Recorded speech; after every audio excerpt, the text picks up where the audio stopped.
Apabila ada suatu bangsa yang tidak memiliki pemimpin yang bisa memberi arahan kepada mereka, maka bangsa itu ibarat kafilah berjalan di padang Sahara yang penuh bukit-bukit, yang hampir sama jalan-jalannya, sangat menakutkan, sangat luas, hingga tidak terlihat batas-batasnya, dan seolah-olah warna tanahnya seperti warna langit. Kalau dalam suatu bangsa, terdapat orang-orang yang berambisi menjadi pimpinan, bahkan jumlah orang seperti ini terus berkembang, maka bangsa itu lebih semrawut, lebih banyak kekacauannya, dan lebih besar bahaya dan kerusakannya. Kecintaan terhadap jabatan kepemimpinan, ambisi menjadi pemimpin, adalah merupakan penyakit bangsa timur yang amat berbahaya.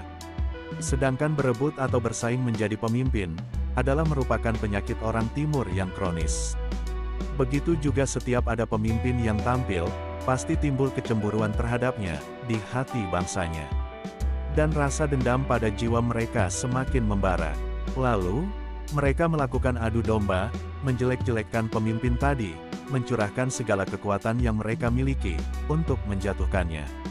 Menyatakan terang-terangan menentang, menjadi oposisi, dan menghujatnya secara terang-terangan. Apabila pemimpin tersebut pemimpin yang sejati, maka dia tidak memperdulikan serangan-serangan itu, dan tidak menghiraukannya. Tetapi, dia malah semakin teguh melanjutkan apa yang dia rencanakan, berupa menciptakan kemakmuran untuk rakyatnya, tanpa memperdulikan hambatan-hambatan, pergolakan dan kesulitan-kesulitan, serta tidak mau mengumpulkan massa untuk unjuk kekuatannya. Sebaliknya, apabila pemimpin tersebut guncang, saat pertama kali mendapat tantangan, maka dia adalah orang yang lemah kemauan dan jiwanya. Semestinya, orang seperti ini tidak mau dijadikan pemimpin bangsanya. Belum pernah saya melihat seseorang yang hatinya tidak menginginkan untuk menjadi pemimpin. Padahal orang yang benar-benar ahli untuk memegang jabatan kepemimpinan, itu sangat sedikit sekali. Jabatan kepemimpinan itu bukanlah seperti barang yang bisa dibeli, dan bukan seperti baju yang jika dipakai oleh seseorang, lantas orang itu sudah dapat, maka dianggap sebagai pemimpin. Sesungguhnya, pemimpin itu roh umat atau bangsa. Apakah ada suatu bangsa yang rela, jika yang menjadi pimpinannya, adalah orang yang tidak mereka kenal, yang ayahnya tidak diketahui asal-usulnya, orang yang sesat jalannya, putra orang yang rusak tingkah lakunya, orang yang bodoh, keturunan orang yang tolol, orang yang fasik atau anak dari orang yang suka berbuat maksiat. Setiap bangsa yang dipimpin oleh orang yang tidak jelas pendiriannya, pemerintahannya dikendalikan oleh orang-orang yang bodoh, dan pemuka-pemuka atau tokoh-tokoh mereka, terdiri dari orang-orang yang rendah, dan berakhlak tercela, maka bangsa itu positif bobrok, kacau dan akhirnya hancur. Pemimpin yang sejati itu, bukanlah orang yang suka bagi-bagi uang, dan merangkul tokoh-tokoh, yang tujuannya, hanya agar orang-orang menyukai, dan mendukung kepemimpinannya. Namun, pemimpin yang sebenarnya, ialah orang yang kepemimpinannya itu, dapat mencerminkan budi pekertinya yang luhur. Kepemimpinan yang demikian itu, tidak bakal terwujud, kecuali dalam diri orang yang telah dikenal sifat-sifat kemuliaannya, tidak berlaku negatif, murni gagasannya, teguh hatinya, tinggi cita-citanya, bersih janjinya tanpa menginginkan timbal balik. Cerdas pikirannya, kuat fisiknya, ramah, bersih kepribadiannya, jelas moralnya, bersih nasabnya dari cacat moral, tanggap terhadap tuntutan rakyat, dan bekerja keras demi kepentingan dan kemajuan mereka. Barang siapa yang memiliki sifat dan kepribadian seperti yang disebut tadi, maka dia pasti memimpin dan memerintah orang banyak.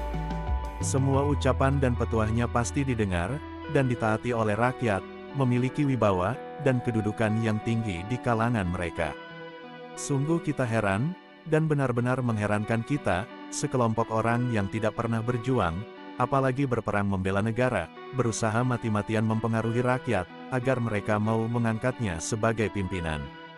Kelompok orang seperti ini, adalah lebih hina daripada sesuatu yang paling hina.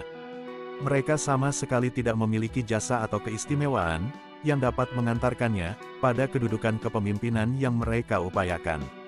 Orang-orang seperti ini biasanya suka menggunjing, dan memprovokasi rakyat, agar melakukan dan merongrong pemimpin-pemimpin umat, yang sebenarnya sudah baik. Dan mencemarkan nama baik pemimpin-pemimpin itu. Sehingga terjadi krisis kepercayaan, yang akhirnya terjadi kevakuman. Situasi seperti itu oleh golongan tersebut, dimanfaatkan sebagai jalan mencapai apa yang mereka maksud, yaitu mengambil alih kekuasaan dan kepemimpinan, sehingga mereka bisa menjadi pemimpin.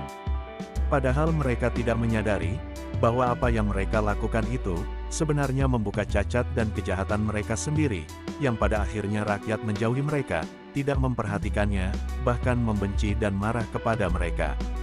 Di sana ada lagi sekelompok orang lain, yang jika mengalami kegagalan, dalam usahanya, memenuhi ambisinya, merebut kekuasaan, dari pemimpin, yang sebenarnya sudah baik, yang mereka inginkan, maka mereka mulai bangkit memprovokasi umat, dengan atas nama agama, padahal kelompok ini sebenarnya paling ingkar dengan agama. Mereka gampang mengatakan orang lain sebagai kafir, ateis, sesat dan fasik. Untuk memenuhi keinginan yang sesat itu, mereka menggunakan cara-cara yang hina dan keji, menghasut umat atau rakyat, agar tidak mendukung pemimpin yang sedang berkuasa, yang sebenarnya sudah baik dan sudah menjalankan tugasnya. Mereka mempengaruhi rakyat, agar berpaling dari pemimpin yang ada itu, dan mereka menyerahkan persoalannya kepadanya, yakni kepada golongan yang memperalat agama untuk mencapai ambisinya. Umumnya, yang membenarkan propaganda golongan ini, adalah rakyat awam yang primitif, dan yang dangkal pengetahuan agamanya. Namun, sebagian besar rakyat tidak mau memperhatikan, tidak mau memperdulikan seruan-seruan mereka, yang penuh kebohongan, dan kepalsuan yang menyesatkan. Wahai generasi penerus, aku mohonkan engkau perlindungan kepada Allah, janganlah kalian merebut jabatan kepemimpinan, dengan cara-cara yang terkutuk, sebagaimana disebutkan sebelumnya. Sebab, cara seperti itu menyebabkan hubunganmu, sebagai pemimpin dengan rakyat terputus. Rakyat menjauhimu, dan engkau sendiri akan jauh dari sifat mulia, menjadi tidak terhormat. Jangan sekali-kali kalian memiliki sifat senang ambisi, menjadi pemimpin, kecuali jika jabatan itu datang sendiri, atau rakyat memaksa harus menduduki jabatan pemimpin, karena mereka memang melihatmu, sebagai orang yang mau bekerja dengan baik, bersih dan baik akhlak, serta mulia kepribadianmu. Waspadailah, apabila di antara kalian sudah ada seorang pemimpin yang cakap dan memiliki bakat memimpin, sementara hati kalian sudah mantap, maka jangan sekali-kali kalian hasut kepadanya, yang akibatnya kalian terdorong untuk berupaya menjatuhkan dan berusaha mempengaruhi orang-orang agar berpaling daripadanya. Tetapi, berusahalah kalian membantu dan mendukung terhadap apa yang dilakukan pemimpin yang cakap itu, dan mendukung program-programnya.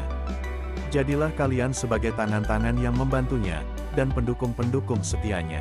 Apabila kalian melakukan hal itu, maka kalian termasuk orang-orang yang berbuat baik, demi kepentingan umat atau bangsamu.